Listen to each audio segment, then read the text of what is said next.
자, 안녕하십니까. 조달입니다. 자, 오늘 다뤄볼 주제는 강철 부대가 아니라 이제 월남전 이야기 더 이어서 해드리도록 할게요. 원래 제가 일전에는 계속 이제 강철 부대 계속 이제 관련해갖고 썰 같은 거 다 찍어놔갖고 이제 올리려고 했었는데 지금 올린 강철 부대 이야기도 지금 지웠어요. 예, 왜냐하면은 조금 이제 지인분 이제 강철 부대 관계자분 통해갖고 그 영상을 좀 내려주면 않겠냐 이렇게 이야기하길래 어려운 일 아니잖아요. 그래갖고 우선 내리고 노선을 바꿔갖고 그 월남전 이야기로 한번 이어가 보도록 하겠습니다. 예. 어쨌든 그 월남전 전에 이야기 뭐 재밌었는지 모르겠어요. 이게 왜냐면 옛날 전쟁이기 때문에 뭐 지금 어리신 분들이나 제 또래 되신 분들은 그 이야기를 들으면은 크게 막 공감 안 되실 거예요. 근데 어쨌든 제가 그때 간병하면서 자실 잘 때 그 참정용사 어르신분 잘 때 제가 잠을 설쳤거든요. 왜 잠을 설쳤냐면은 뭐 병원이 뭐 시끄러워서 이랬다라기보다 그분이 이제 전쟁 트라우마가 약간 있는 것 같아요.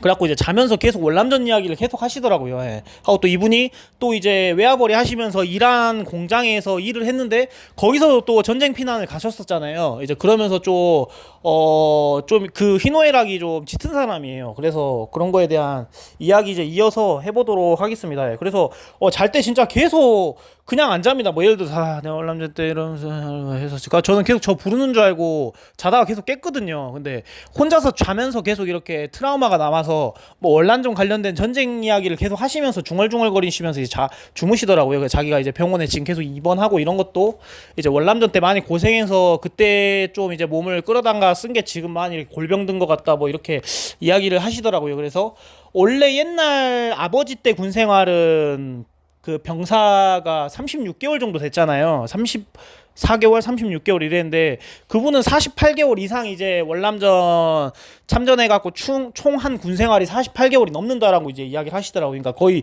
부사관 군 생활을 하신 거죠. 예.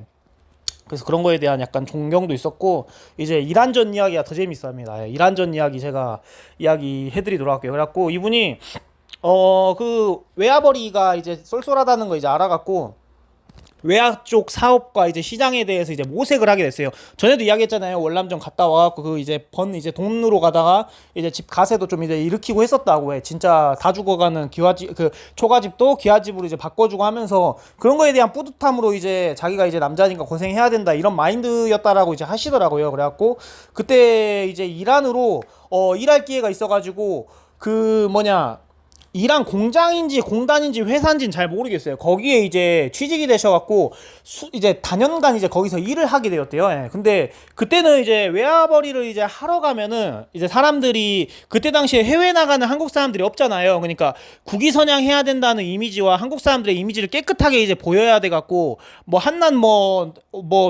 어디냐 뭐 동남아의 생노가다를 뛰러 가더라도 공항에서 잘 보여야 되고 이렇게 출입국 하면서 해외 공항에 나갔을 때 이제 한국 사람들의 이미지가 있기 때문에 넥타이하고 정장을 안 입으면은 어떤 출입국 심사라든지 그다음에 비행기를 탈 때 이런 것들이 제한이 많이 됐대요. 그래서 항상 정장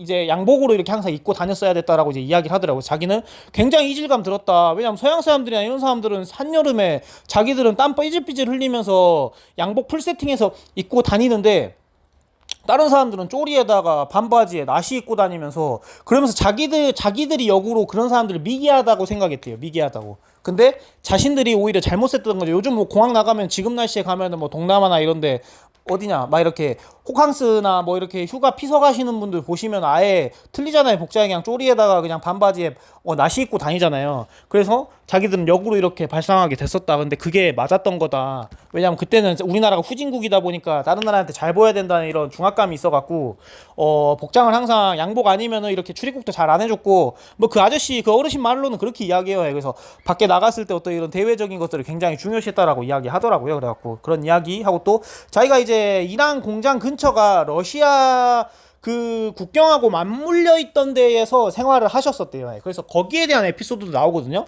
자, 그거에 대한 또 이야기를 또 해드리도록 할게요. 그래갖고 거기 이제 그 공장 안에 복지가 굉장히 이제 좋았답니다. 어떤 게 좋았냐면은 매일 스테이크가 나왔대요. 진짜 매일 스테이크 막 핏국물이 찍찍 나오는 스테이크가 나왔대요. 진짜 아저씨가 어르신 그대로 이야기하더라. 핏국물이 뚝뚝 떨어지더라. 무슨 고기에 자기들은 진짜 이런 고기 쳐다도 못 봤다면서. 근데 그 과일하고 간식이 로비에 가면은 3일치가 이렇게 쌓여 있대요. 예. 아니 그 뭐냐 식당에 가면은 식당에 가면 그래서 그 한국 사람들 그 당시에 못 살고 이제 그 당시에 이제 종족 특성상 이거 다 많이 쟁여놔야 된다는 생각에 뭐 먹어도 계속 그걸 채워주는 건데 그냥 맨날 가가지고 숙소에서가 맨날 이렇게 꿈쳐놓고 이랬대요. 막 과일 상하고 막 이랬다고 하시더라고. 근데 그때는 이제 못 살다 보니까 이렇게 식탐이 많아갖고 막 스테이크도 그 스테이크는 막 이제 많이 먹어두고 챙겨갈 수 있는 과일이나 막 주전부리 같은 건 항상 숙소에다 쟁여놨다가 막 상하고 막 그랬었다 막 그런 이야기를 하더라고. 근데 그렇게 꾸역꾸역 먹어도 음식 자체가 영양가가 있고 좀 좋은 음식들이었기 때문에 막 어떤 국수로 막 음식을 채운다거나 아니면 막 돼지 껍데기나 뭐 삼겹살 같은 걸로 먹는 게 아니라 순살코기에 좋은 과일 야채를 곁들여서 먹기 때문에 자기가 양복 바지를 입고 왔었을 때 38이었대요 허리가. 그때 당시 등치가 좋았대요. 38이었는데 뭐 이거는 이제 결론적으로 끝났을 때 이 일이 끝나고 한국에 돌아왔을 때 허리 사이즈가 32로 줄었대요. 그렇게 많이 먹었는데도 좋은 음식을 먹다 보니까 이게 살이 좀 들찌더라 그런 이야기를 뭐 해주시더라고 아저씨 피셜로 그래서 건강한 음식만 먹다 보니까 약간 그렇게 좀 됐다라는 이야기고, 하고 또 막 큰 풀장이 몇 개 있었대요. 그래갖고 쉬는 날에는 이제 일과 없는 날에는 거기서 수영하면서 즐겼고, 뭐 거기에 자기들뿐만 아니라 또 이렇게 다국적인 사람들도 많이 이렇게 수영하고 뭐 이렇게 즐기고 하면서 좀 그때 되게 자기는 좀 막 그러면서 이제 여유도 이제 느낄 수 있었다 이런 이야기를 하고, 또 그런 것들이 이제 자기한테는 이제 문화적 충격이었다 하더라고요. 먹는 것들이 이렇게 셀프바로 나오는 거, 그 다음에 이렇게 수영을 이렇게 여유 있게 하는 거, 그런 것들이 이제 굉장히 좀 그였다고 해. 문화적 충격이었다라는 이야기를 하더라고요. 또 그 호텔, 그 숙소 호텔에 큰 로비가 있었는데, 큰 로비에는 이제 전체 이용가의 영화를 좀 최신 영화 있잖아요. 그런 것들을 매일 틀어줬대요. 매일 중복되지 않게 틀어줬고, 그 다음에 이제 숙소 안에 남자분들만 쉬고 있는 숙소 안에서는 야한 영화가 중복되지 않게 좀 퀄리티 있는 것들이 항상 풀로 틀어져 있었대요. 그래서 이런 것들도 자기는 이제 한국에서 어떤 야한 거나 이런 것도 보려면 어디 잡지 이런 거 막 진짜 친구의 형의 친척형의 아버지의 외삼촌을 통해 가지고 뭐 구해 가지고 약간 좀 그런 약간 그런 어떤 야한 어떤 정보를 얻을 수 있었다면, 거기는 남자들만 모여 있는 숙소나 호텔 숙소에서는 그런 것들이 이제 계속 풀로 이렇게 방영이 됐다. 그런 거 보면서 자기가 굉장히 조금 좋았다고 해. 그런 것들이. 그리고 쉬는 날에는 자기들이 이렇게 뭐 먹고 뭐 놀고 그 다음에 수영하고 그랬었는데, 그 옆에가 러시아 국경 쪽이다 보니까 놀러 나가면 거기 이제 국경이 맞물려 있고 뭐 이제 러시아 무장군인들이 있대요. 근데 거기가 그쪽 옆에 저수지가 있는데, 저수지가 저수지래요. 정확하게 바다가 아니래요. 저수지인데 우리나라의 1.5배라 그러더라고. 우리나라의 땅덩어리. 그래서 거의 바다 수준이라고 보시면 되는데, 거기에 많이 놀러 간대요. 왜냐면 놀러 가면은 여러 다국적 사람들도 관광하러 오고 하기 때문에 거기가 가면은 약간 우리나라 관광지 같은 느낌이래요. 가까이 자기 공장 주변에서 갈 수 있는. 그래서 뭐 낙타도 이렇게 사람들이 이렇게 세팅해놔갖고 돈 주고 낙타 타고 기념사진 찍을 수도 있고, 또 이제 낙타 타고 막 이렇게 걸어 다닐 수도 있고, 우리가 말 타고 투어하듯이 그런 것들을 이제 유료로도 이제 팔기도 하고, 어쨌든 사람 구경하고 막 하니까 하고, 또 거기 저수지에서도 이렇게 수영을 할 수가 있었나 봐요. 그래가지고 약간 그 중동 사람들은 항상 터번이라고 하나요? 그 얼굴이 이렇게 가리고 있잖아요. 여성분들은 보면은 그 이렇게 히잡이라고 하나요? 그걸 다 가리고 다니잖아요. 근데 그 히잡을 가리면서도 비키니를 입고 수영을 하더래요. 그러면서 자기도 되게 좀 문화적 충격이었다 라는 어떤 이야기를 또 해줬었고, 그리고 이제 자기가 거기가 이제 관광지고 이제 가면은 약간 다운타운이 시끌벅적하고 하니까 자주 가는데, 자기가 운수 좋은 날과 안 좋은 날이 있대요. 운수 좋은 날은 막 러시아 무장군인들하고 사진도 찍게 해주고, 러시아 무장군인들이 막 컨디션도 좋고 하면은 사진도 찍게 해주고, 그 다음에 그 주변에서 막 사진도 이렇게 찍을 수 있고, 좀 많이 관대하게, 왜냐면 그 국경지대다 보니까 굉장히 거기가 또 예민한 부분이기도 하잖아요. 관광객들도 많이 모여있고, 그러다 보니까 혼선도 이룰 수 있고, 무장군인들이 좀 더 약간 경계태세나 예민한 어떤 군인들 입장에서는 예민한 어떤 부분인데, 되게 잘해주실 때가 있던데, 컨디션이 안 좋을 때는 가서 이제 막 사진도 좀 찍어달라 하면 사진기도 뺏어가 버리고, 그리고 막 가지고 있는 돈들도 다 이렇게 군인들이 다 뺏어가 버린대요. 그래서 그 어떤 날에는 진짜 다 털려가지고 온대요. 삥 뜯기듯이 우리가 일진들한테. 약간 그래서 운수 좋은 날과 안 좋은 날이 있다라고 저한테 이야기를 해주셨어요. 그래서 그렇게 일을 뭐 몇 달을 하고 계셨는데, 일 안 하고 이라크가 전쟁이 터졌대요. 자기는 이제 이란에서 일을 하고 있었고, 그래서 자기가 일하는 공장이 중요 시설이잖아요. 막 이렇게 화학 공장이고 이러면 예를 들어 터져버리면은 거기가 더 이렇게 피해가 확산되지 않습니까? 그래서 우리가 전쟁 나면 약간 중요 시설이나 뭐 석유 저장고 막 이런 데를 먼저 공격하잖아요. 그래서 그 이라크 전투기가 약간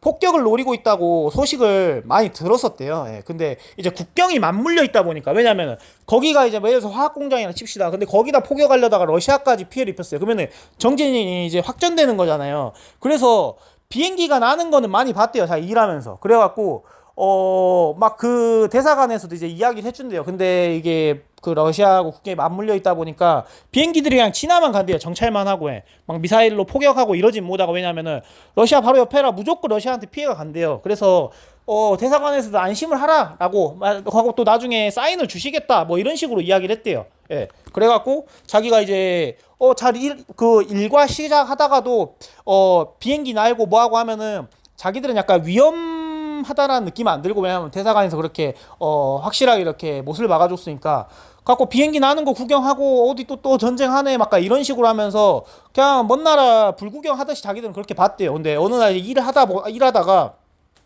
대사관에서 급히 연락 왔대요. 대피하라고. 거기 이제 미사일 떨어진다고. 예.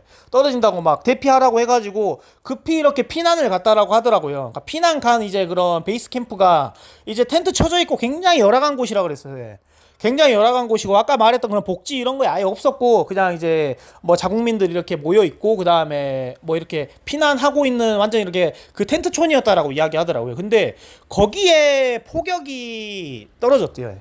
오히려. 예. 자기가 피난 갔던 곳이 대사관에서 이제 정보를 줘가지고 거기도 공격 받을 것 같다 그래서 다 피난하세요 하고 피난을 갔는데 거기에 폭격이 떨어져 버렸대요. 그러니까 이분도 엄청 트라우마가 많으시겠죠. 그냥 월남전 참전해가지고 막 사람 죽는 모습 다 봤죠. 막 총성 울리는 거 봤죠. 자기가 총 쏘면서 상대를 죽이는 어떤 상황들도 자기의 이제 머리에 뇌리에 기억돼 있죠. 그리고 지금 피난 가는 과정들도 자기가 지금 일하면서 겪었죠. 이러니까 굉장히 트라우마가 많으신 분이셨던 것 같아요. 그래서 제가 잠을 한숨도 못 잤거든요. 왜냐면 그 옆에서 이제 보호자 그 침상에서 이렇게 자면은 그 아저씨가 이제 계속 낮잠을 주무시더라고. 계속 이렇게 뭐라 해야 될까, 방언하듯이 이야기를 해요. 막 월남전 때 계속 이러면서 그 자세히 들어보면은 할아버지라서 발음은 이제 제가 이렇게 명확하진 않는데 전쟁 이야기 관련된 이야기를 계속 주저리 하거든요. 새벽에도 방언처럼. 그래서 제가 그것 때문에 잠은 못 잤지만 좀 안쓰럽긴 하더라고요. 그래서 뭐 조금은 이해가 되곤 했었거든요. 그래갖고 폭격 당해가지고 이제 거기에 막 이렇게 사람들 죽어나는 모습들, 그리고 거기에 이제 막 황폐어 되는 모습들, 그런 것들이 이제 자기를 약간 좀 로스 컨트롤이 왔다라고 이제 이야기를 하더라고요. 그래서 인생에 약간 한 번 더 그런 외화벌이 하면서 많은 경험을 자기는 쌓는데, 거기 옆에 또 요르단이다 보니까 요르단도 이제 우리나라 들어오기 전에 이제 관광도 하고 막 그랬었는데, 그 나라는 진짜 염도가 높아갖고 물에 사람이 수영을 못 하더라도 뜨더래요. 예, 그냥 뜬대요, 진짜. 예. 그냥 그래서 막 그런 경험도 실제로 해봤고, 근데 요즘 자기가 이제 한국 돌아와서 다큐 같은 거 보니까 그런 요르단 바다에서 사람들 뜨는 거 이런 거 신기하게 다큐에서 나오더라. 자기는 옛날에 외화벌이 할 때 그렇게 다 경험했던 것들인데, 그러면서 자기가 그 못 모르고 그걸로 코를 풀고 세수를 했는데 염도가 워낙 높으니까 진짜 눈 실명된 줄 알았다고 막 그런 이야기도 하고, 막 좀 저가 겪을 수 없는 이야기들을 이제 그 아저씨 입을 통해서 많이 간접 경험을 하면서 좀 좋은 뭐 그런 것들을 이제 이야기를 들었죠. 그래서 자기는 약간 좀 항상 이렇게 외국 쪽에서 일을 했었다, 월남전 이후로. 그래서 그런 이야기 많이 하시고, 어쨌든 누구나 이렇게 사연이 있구나, 뭐 다 링겔 맞고 있는 환자라고 저는 생각을 했는데, 병원 가갖고도. 그러면서 뭐 또 작은 인생 공부를 했던 것 같아요. 그래서 조금 재밌는 이야기들 많이 들었던 것 같아요. 왜냐면 저는 이제 특수부대에서 훈련을 받았던 썰을 여러분들한테 풀어줄 수 있지만, 뭐 작고 큰 어떤 뭐 방송 같은 걸 뭐 해가지고 방송 내의 어떤 이야기들을 제가 들려줄 수 있지만, 저희가 뭐 짧은 인생 살아오면서의 제 어떤 경험 내의 어떤 경험치는, 근데 이 아저씨는 이제 80년 인생 살면서 뭐 이모저모 이제 사업도 하시고 외화벌이 하러 다니시고 하면서 이런 이야기를 제가 이제 옆에 있다고 이제 들려주시더라고요. 그래서 저는 뭐 재밌는 이제 인생 공부했었거든요. 그래서 여러분들도 이 이야기가 좀 재밌었으면 좋겠습니다. 네, 감사합니다. Hold on, fuck that shit, hold on. 그 더 붙여서 이야기를 할 부분이 더 있습니다. 어떤 거였냐면은, 이 월남전 이야기인데, 이거는 이라크 전쟁 전에 월남전 참전하셨잖아요, 어르신이. AKA 어르신께서 이제 월남전 참전했었는데, 그 월남전 때 그런 것들도 있다 했어요. 자기들이 이제 그 이야기 했잖아요. 한국 사람들 여성분들도 약간 기쁨조 미군들의 기쁨조 역할로 이렇게 많이 갔었다. 예, 암암리에. 근데 한국 군인들의 기쁨조는 아닌 거잖아요. 예, 한국 군인들이 어떤 신체적 욕구나 이런 것들을 해소하는 그런 건 없었거든요. 그래서 오로지 미군들을 위한 이제 박정희 정권 때 그렇게 한국 여성분들이 그렇게 많이 베트남전에 갔었대요. 근데 이제 그럼 한국군들도 뭐 전쟁이 없는 평상시 일과나 여유 시간대에 어떤 여유나 뭐 여유라든지 그 당시에 어떤 이런 뭐라 해야 될까 성적 해소 같은 것들을 이제 해소해야 되잖아요. 그래서 시내에 많이 나갔었다라고 하더라고요. 예, 미군들도 마찬가지고 미군들도 뭐 이렇게 그 내부적으로도 이렇게 해소를 했지만 외부적으로도 이렇게 해소를 하셨다라고 하더라고요. 그래서 시내 같은 데 나가셔서 택시 같은 거 타고 이동하다가 테러도 많이 당했대요. 왜 테러를 당하냐면 다 베트남 사람들이잖아요, 자국민들. 그래서 약간 택시 기사처럼 위장한, 그래가지고 뭐 택시 기사인데 뭐 예를 들어서 사창가 가주세요라고 했는데 사창가가 아닌 다른 데 가가지고 테러 당하고 택시 안에서 죽기도 하고, 또 혹은 뭐 그런 약간 유흥주점 같은 데에서 뭐 이렇게 뭐라 해야 될까 약간 좀 만취한 상태에서도 이렇게 병사분들이나 군인분들 많이 죽고, 한국군뿐만 아니라 미군 분들도 그렇게 이완된 상태였을 때 이제 베트남 분들이 하고 또 국민들도 어쨌든 민족성 있는 사람들 하고 또 반감 있는 사람들, 한국군이나 그다음에 미국 군인들한테 반감 있는 사람들도 그런 것들을 자행할 수 있잖아요, 테러들을. 그렇게 해서 사람들도 꽤 많이 죽었다라고 이야기를 하더라고요. 전쟁하면서 죽는 과정들도 있지만 어디 마을 같은 데 가서 여유를 즐기고 휴식을 즐기려다가 음식 먹다 죽는 사람들도 허다했고, 특히 택시 타고 어디 이동하다가 그 원하는 종착지로 가는 게 아니고 이상한 데 가가지고 그런 데서 또 이제 뭐 총살당해 죽기도 하고, 또 이제 취해 있는 상태나 이완된 상태에서 약간 그런 유흥업소 같은 데를 가려다가 거기서 이제 많이 죽었다라고 이야기 하더라고요. 그래서 이런 부분들도 실제로 월남전 참전하지 않는 사람은 이런 내막을 모르잖아요. 근데 그런 사람이니까 디테일한 이런 내막들도 암암리에 이야기를 해주더라고요. 그래서 굉장히 이런 것들도 좀 신박했다라는 부분을 덧붙이고 싶었습니다. 예. 다음 콘텐츠에서 만나도록 하겠습니다. 세요레르.